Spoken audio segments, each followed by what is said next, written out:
బంగ్లాదేశ్ పాకిస్తాన్తో జరుగుతున్న ఫస్ట్ టెస్ట్లో అయితే బంగ్లాదేశ్ క్రికెట్ టీం అయితే సరికొత్త విజయాన్ని లిఖించింది. అది కూడా ఇలాంటి విజయం కాదు, పాకిస్తాన్ వారి సొంత గడ్డపైనే మట్టి గరిపించింది.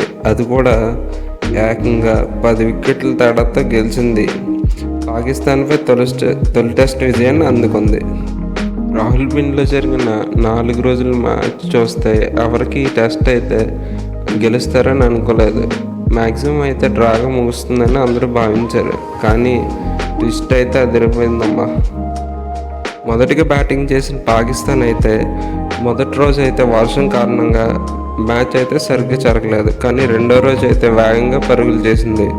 448 పరుగుల వద్ద 6 వికెట్లు కోల్పోయి ఇన్నింగ్స్ని అయితే డిక్లేర్ చేసింది. ఇందులో మహమ్మద్ రిజ్వాన్ అయితే 171 పరుగులు చేశాడు. దాంతో పాకిస్తాన్ అయితే బలంగానే ఉంది.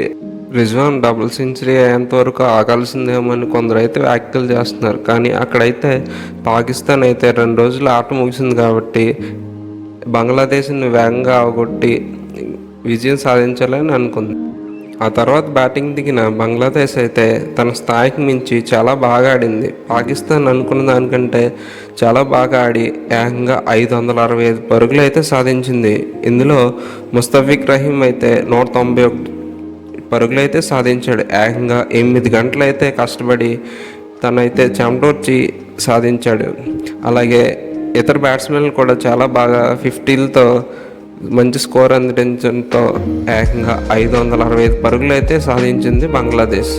దీంతో మ్యాచ్ అయితే డ్రా అవుతుందని అందరూ అనుకున్నారు. ఏకంగా 3-4 రోజులు అయితే బంగ్లాదేశ్ అయితే ఆడింది. కానీ ఇక్కడ జరిగింది అయితే వేరేగా ఉంది.